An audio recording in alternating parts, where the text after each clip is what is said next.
Welcome back, ladies and gentlemen, to the Altkings podcast. I'm your host, Tate, and today I've got the pleasure of speaking to Kei, a digital artist and a 3D animator. How you doing today, Kei? I'm doing all right. Thank you for having me on there. We're happy to be here. Very happy to have you. And this is honestly my first time ever hosting an Ethereum based artist. I know you've crafted many different collections over on Ethereum, but today we'll be mainly talking about this new up and coming one called the Palms. But before we dive any deeper into that, I'd love to know if you could just tell me more about yourself, your artistic background, and how you got yourself into creating NFTs. Absolutely.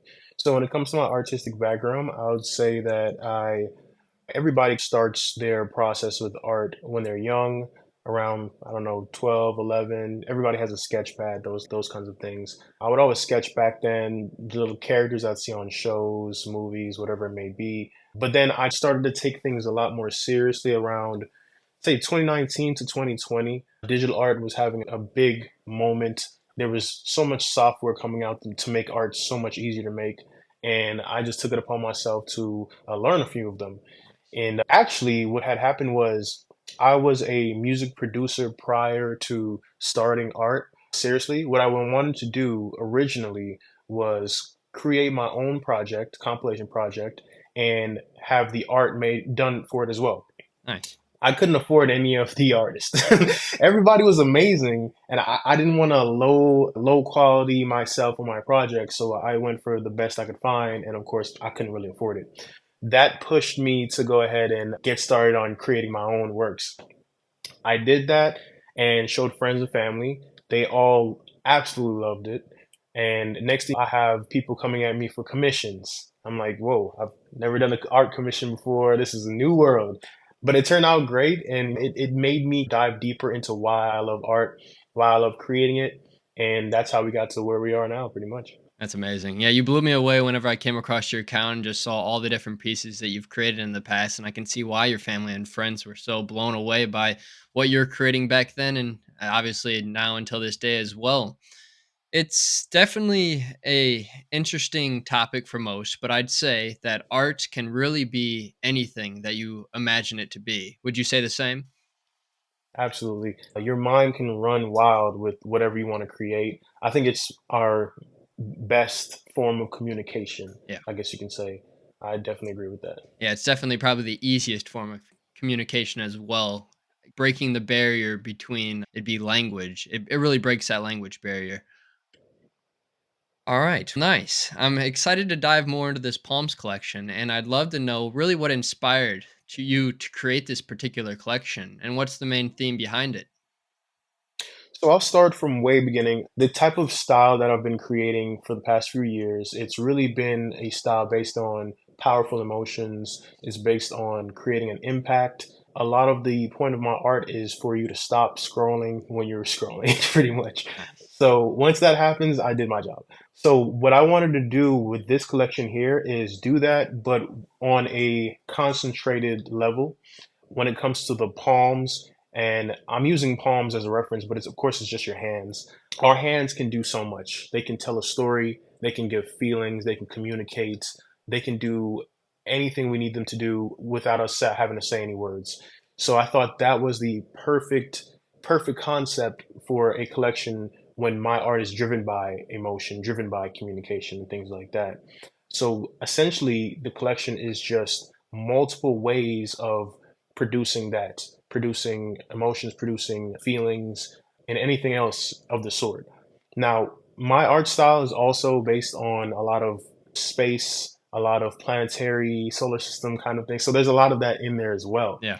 But I use it as a canvas. I use like space and solar systems as my canvas. So It's that's how definitely it came about. aesthetically appealing, that's for sure. And it Oh, catches thank you. anybody who views it off guard and they're like, whoa, I want to learn more. I want to see more.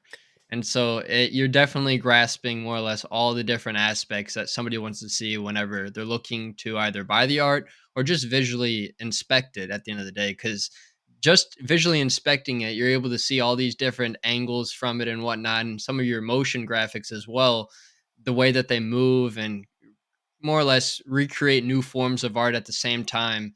There's so many different new ways of viewing it and conceptualizing and more or less grasping it as well at the end of the day. And so throwing in all those different angles, and it really helps obtain a different perspective on the art that you're crafting. And not only a different perspective, also to be able to obtain and retain the message that you're also trying to provide with it as well.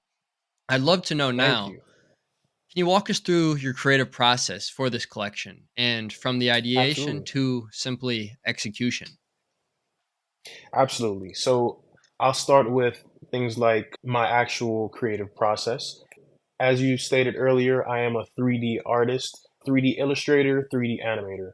So what that means is I go from things like Cinema 4D and Blender, I take them over to Photoshop, I take them to Procreate. I can either color on top, add my texture, draw, anything like that will be on the piece. So I have this free range of motion when it comes to my art. I can, if I can't do it in 3D, model it, things like that, I'll go ahead and try to draw it. If I can't draw it, I'm going to go over to 3D and vice versa, as long as I can get that vision across. And that's what I'm doing with the collection as well. One thing I did note was that since the supply is 333, that is very important to me because I don't know if you're too known of those kinds of numbers, but 333 essentially means taking things into your own hands and making the change for yourself. And then things will start to work more so in your favor. Nice. So that's exactly why I made the 333 first ever collection, trying something new, and I think it's going to go very well. Is there any specific platforms that you use more than others when crafting these pieces? Actually, Cinema 4D, that is my main platform for these pieces here. What I do is I have a base model of hands, of course, hands and arms, and I'm able to pretty much position them however I'd like according to the vision, the concept. And then I'll go from there. Let's say I wanted to create a solar system, which one piece does. I actually just posted it a few minutes ago. And what I did was I just made some very thin cylinders and just made them into circles, and it gives you the resemblance of a solar system, especially with the dark background and texture. Yeah, that's where it comes from. Nice. That's very cool. I already know you mentioned it, the 333 supply for this Palms collection. How do you decide the number of pieces that you're going to and place and instill within your collection? And what is the significance of that number? Obviously, you already mentioned that. And I've been able to grasp and obtain the reasoning behind the 333 because I've seen it with other numbers as well, like 111, 222. It Right. goes on for every single number, 1 through 9, with the repetitive sequences, correct? That is very correct. Some call them angel numbers, others call them other things, but to me, they do have meanings. Not everybody's super conscious when it comes to those things, and that's okay. But I like to pay attention to everything I can. Most definitely. But yeah, I would say I wanted the supply to be not too high, but not too low. This is my first collection, so I can't promise a 10K collection off the bat. Yeah. But I also want it to be something that the whole community can grasp on if they really wanted to. So 333 was a good middle. Originally, it was going to be 555, but I had to cut it down a bit more, and it coincided with the three message anyway. I mean, it makes sense at the end of the day. You're a one of one artist. These pieces take time to curate. It's not like you're going the generative route where, say, in most collections who release 10K, they have all these different traits and whatnot, and they're able to just throw them in a random generator and then it prints out all these Exactly. 10K pieces. And it's so much, it's super seamless, but there's not nearly amount of work that's put into them and the amount of time, effort, and everything else that goes into crafting your art. It definitely stands out beneath the crowd. And now that I heard it, this is your first collection. That's quite exciting to hear, and it's quite an honor on my end to be able to host you and talk all about it. So you've only been Thank you releasing so like much. one of one pieces recently in the past and whatnot. Yeah, absolutely. I base myself as a one-of-one artist. I have done multiple editions here and there. I've done a collection with Nifty Gateway, but it was pretty much just three pieces and it was editions of those three pieces. So it wasn't every single thing is a one of one. This is my first time doing something like that. And it took me a while. I originally only wanted to be a one-of-one artist because I don't know, I felt like my work the amount of effort I put into each piece deserves that. I feel like a lot of artists feel the same. But there's also beauty in supply as well. I definitely think that there's beauty in supply and telling stories with multiple pieces. So that's why I'm giving it a try. Most definitely. It's quite exciting. And I've seen based off of some of my deep diving that I've done on you, you've released pieces, not necessarily collections, but art pieces on Solana and Ethereum. It seems to be mainly Ethereum focused currently speaking. Is there a reason why you only choose Ethereum and Solana right now over other chains? That's where that's really where I started. That's where things got their start, and my community is mostly based in Ethereum. I have a ton of Ethereum based artists with me, Nice. and that's really why. But I have, as you said, transferred some of my works to Solana as well. Now, I do intend to eventually get to BTC. That is Ordinals? a plan. Yeah, ordinals, essentially ordinals. That is my plan, to give ordinals a try. The only thing is the inscribing is crazy, but once we can get that past that, I'm gonna go for ordinals too. Nice. So what's it like minting one of one like pieces on Ethereum? Obviously you have some days where the gas fees might be astronomical, out of this world, and you're paying a couple $100 just to transact and send that Ethereum after the sale. Yeah. Is it cost effective to mint these pieces on Ethereum, or would you say the money that you're making off each one of one piece retains its value and the fees don't really mean too much to you after everything's said and done? Oh no, the fees definitely take into consideration. I'm lucky enough to where my value of my works have exceeded the fees amount by a good amount, Yeah. so I don't have to worry too much about it. But it's still like a ouch feeling sometimes. I would tell anybody looking to go ahead and do art and through blockchains, Ethereum is great. Right now, in terms of gas fees, not so much. Yeah. Solana taking their reins right now because of their extremely low fees. Give Solana a try. Ethereum does have a really strong community when it comes to art, fine art, PFP project, anything. So that's always going to be there. I don't think there's any rush. You can't get to it right now because of the fees. Don't even give it a try. Or you may have some people that really support you. They may be able to help donate to get those fees going for a mint. Who knows? Most definitely. Yeah, Ethereum's one of the biggest layer ones out there today, so it makes sense. There's going to be tons of exposure there, especially when releasing one of one pieces. Same theoretically goes for Solana as well. But one chain that I like to really highlight, and I've talked to tons of creators on my podcast, is Hedera Hashgraph. It's not necessarily blockchain, but it's the Hashgraph technology that Lehman, Baird, and Mans Harmon created. But what really makes HBAR stand out beneath the crowd, it's very cost effective. You have very Hmm. fast transaction speeds, very low cost transaction times. And today, recently, actually, a bigger collection on Hedera just minted 27,000 NFTs. And I guarantee you, you wouldn't be able to guess how much it costed them. Couple dollars. I'd be blown away if it costed only a couple Oh, dollars. okay. 27,000 NFTs on most chains would probably cost well over a couple thousand, I'd say, hovering Yeah. between 1,000 and higher. It only costed them $500 to mint all 27,000 NFTs. Yeah. 27,000 for 500? That's incredible. It's That's super incredible. incredible, super sustainable, and super Wow. efficient at the end of the day. And so I would, after you're done with everything with the Palms collection, I would definitely check out Hedera as well to potentially release maybe a one of one piece, a couple of those here and there, or maybe even start I'd a be open brand new to it. collection as well. Because there is Yeah. a big, strong community. It's not necessarily strong within numbers, but it's strong within intelligence. It's strong within community backing and support. There's so many people out there who are willing to support new creators and builders in this space, especially on Mm, Hedera. You're going to get really the same similarities with Hedera like you will see on Ethereum, Solana, and whatnot as well. But I'm so personally convinced by Hedera's tech and how sustainable and effective it is. It's only going to help really scale mass adoption, which everybody's mm. really wanting and expecting in this industry. And to only get to mass adoption, we need scalable technology at the end of the day. And if Of course, Ethereum's of not there course. yet, and Solana has those Accessibility. times where the network might go down or whatnot, that those Right. things aren't necessarily as scalable as something that has a better reputation to scalability. I understand. Yeah, It's actually interesting that you bring that up because I have a one of one collector that is based in you guys' community. on His name Hedera, is Graham. nice. Yeah, on Hedera, one of one collector. I have a few friends actually on in the space that are Hedera community members, and they've been talking about it. I've Yeah, seen a trend, so I'm definitely open to it. Maybe a awesome. one of one. I wouldn't be upset at that.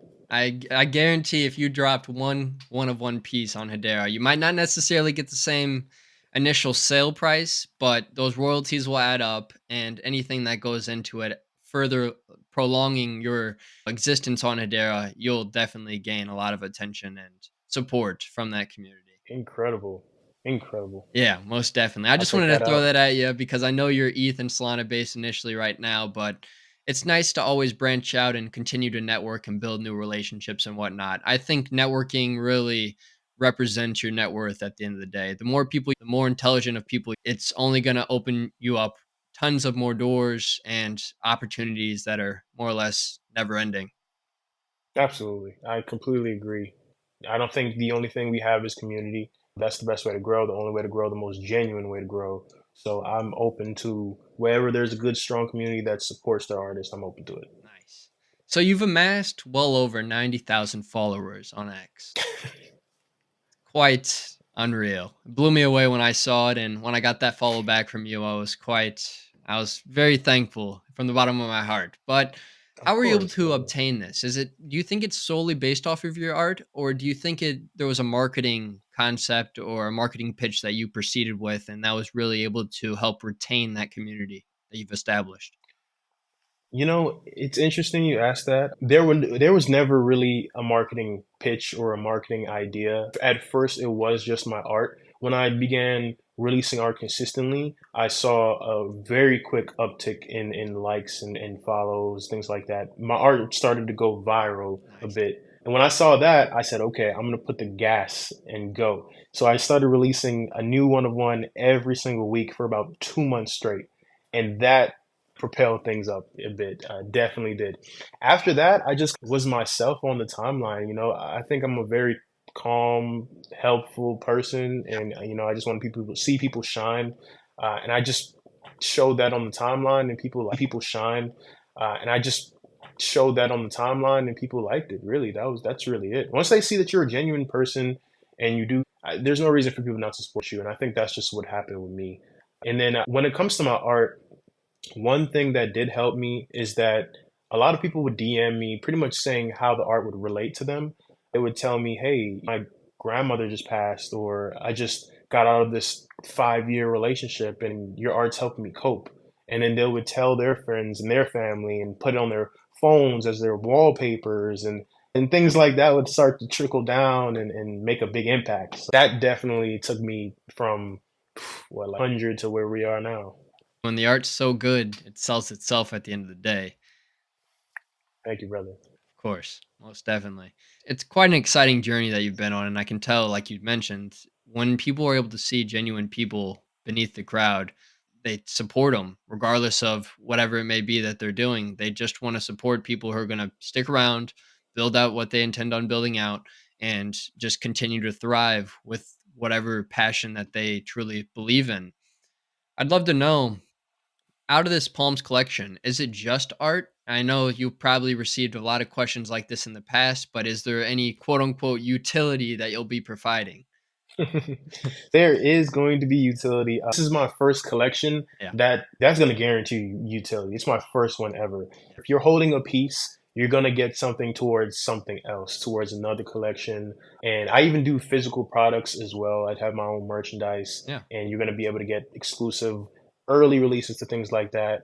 I did mention that BTC, that in ordinals, that is going to be some utility. So I can't say too much, but that's going to be part of the utility of this drop. So we're gonna nice. go with that. Yeah, definitely. I've got a feeling now. I don't want to necessarily say what I think it might be, and then you'd end up doing it. So I'm gonna just lay off of that. But let's talk about the merch store. I know you've said that you've released custom merch. What's the process like with releasing different custom merch pieces? Would you say it's completely different than print on demand, right? Absolutely. It's way different. That's actually what I began with, print Yeah. on demand. Even like drop shipping Yeah. directly to the customers. I would get the sample, and then if the sample looks great, all right, the manufacturing just handles it and drop ships them. That's a good way to start things off. But Most once you definitely. start to cultivate your support, and you see you have multiple customers, then you want to go ahead and get things like cut and sew items and certain prints from certain manufacturers. You want to see all the product, things like that. That's where we're at now, thankfully.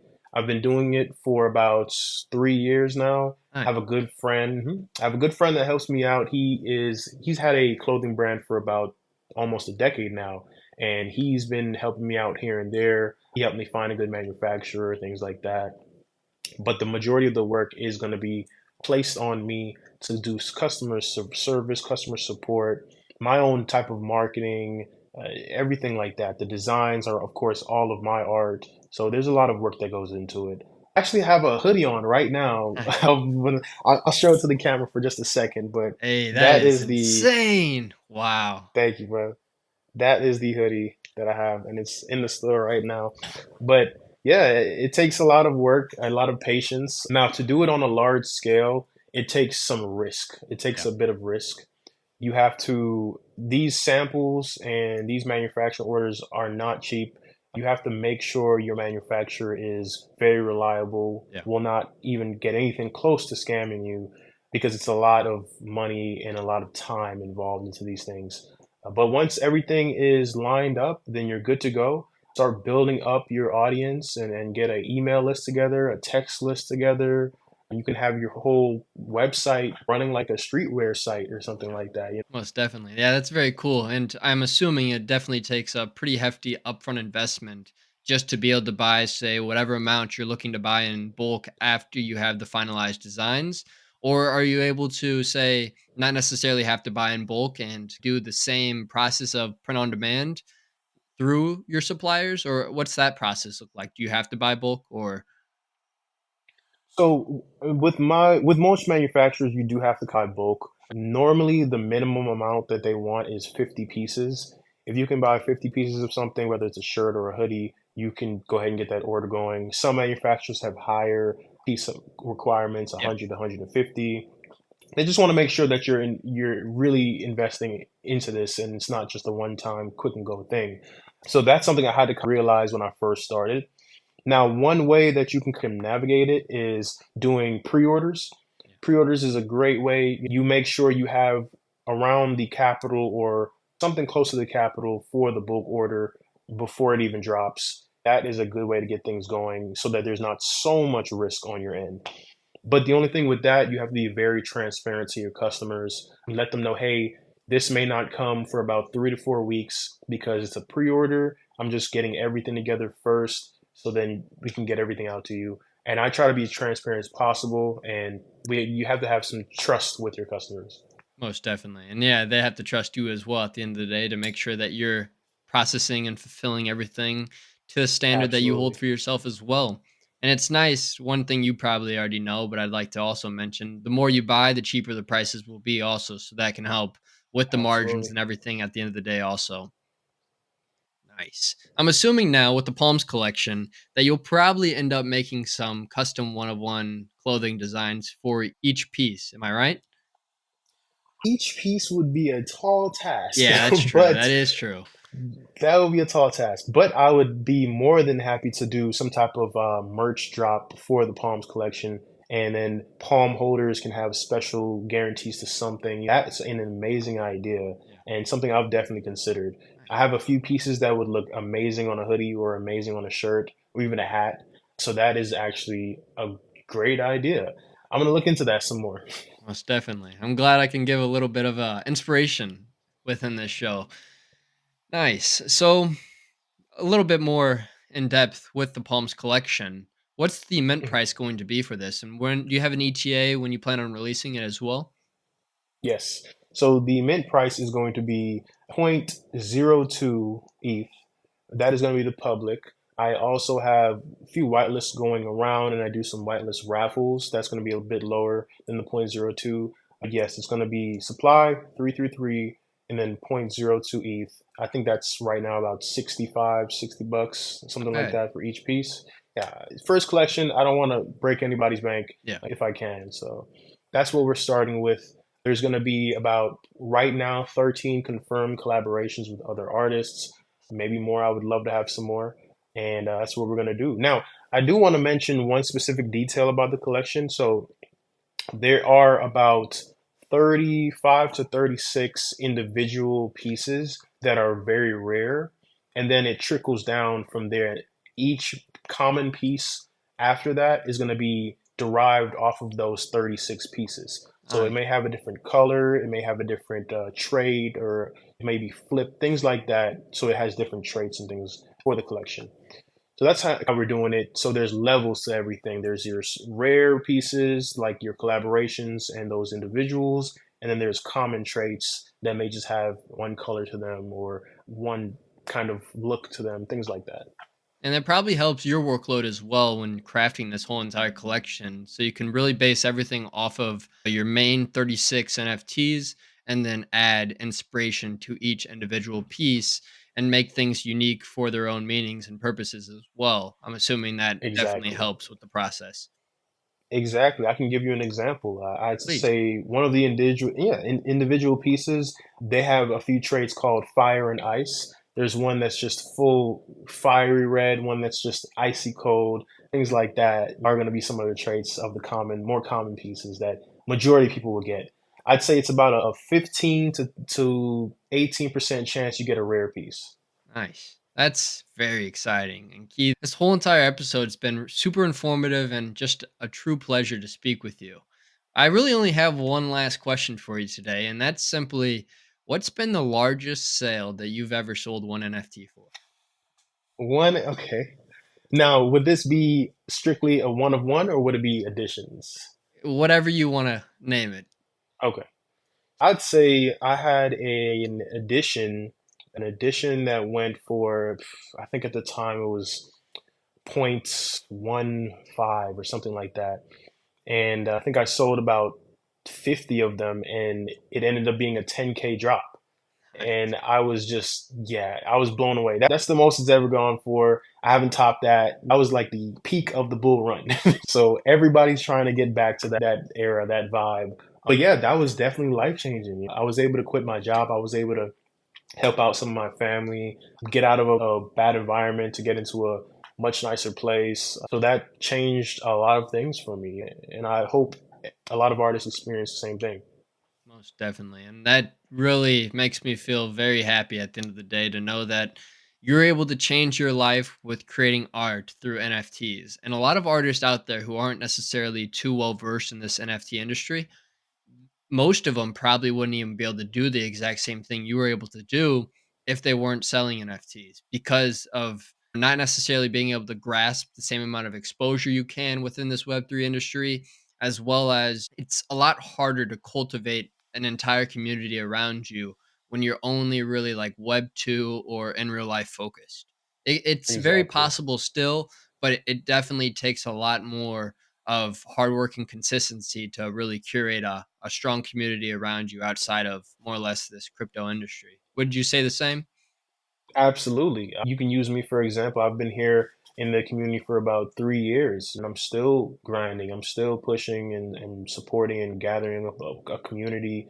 It's been a long time coming. So anybody that wants to join and think that, hey, I'm gonna just hop in there, make some money real quick and go, that's just not how it goes. You have True. to have some type of community, get in some group chats, talk to people, tell them how you enjoy their art, just things like that. You ask for help. It's a community-based thing, you have to do those. Yeah, most definitely. And even outside of just that, though, cultivating your community in Web3, I think it'd be a lot easier to reach out to those different people within Web3 rather than going, say, Absolutely. door to door or DMing people constantly on, say, Facebook, Instagram, you name it. Yeah, It's a lot easier to cultivate something in Web3 because everybody's more or less here for the same exact reason. It's whether to buy NFTs or and to invest into new technology that's forming. that's the beauty of Web3 right Yeah. there. That's exactly why I got in there. I didn't even try to do a lot of Web2 until I started doing my clothing brand. That is pretty much me on Web2, but I can say for certain that it's a lot easier to get in the communities and get involved and find people that love your work within the Web3 community. Web2, it's a lot more difficult. Most definitely. Any closing thoughts today, Key? It's been a real pleasure to be able to speak with you and talk all about the Palms collection and everything else that you've done in this space. I just want to thank you so much for having me on here. I went through a few other interviews as well, and they all were great. So I had great feelings jumping in. You're a great guy, man. Very Appreciate that. genuine, and thank you so much for being the one and only podcast interview for the Palms Collection. Appreciate that as always. Ladies and gentlemen, if you enjoyed today's content, make sure to like, comment, and subscribe. All of Key's links will be down below, and we will see you all in the next episode. Peace.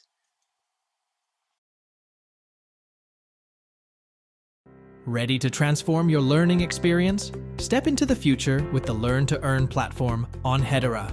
Choose how you learn: academic books in hard copy or NFT form. That's right, NFTs. Whether you prefer the traditional feel or a digital interactive journey, the choice is yours. Dive into the NFT, not just for the book, but for all the tools you need for success. Download the book, access tests, all within a seamless, immersive interface. Forget traditional logins. Simply scan the QR code, connect to our platform, and start your Learn to Earn journey. Pass your tests and watch your success turn into real rewards with Gcoin, our exclusive digital currency. Imagine learning at your own pace, acing exams, and reaping tangible benefits. It's not just education, it's a transformative journey towards success. Join the future of learning at gilmore-estates.net. Scan, learn, earn. It's that simple, and it's revolutionary.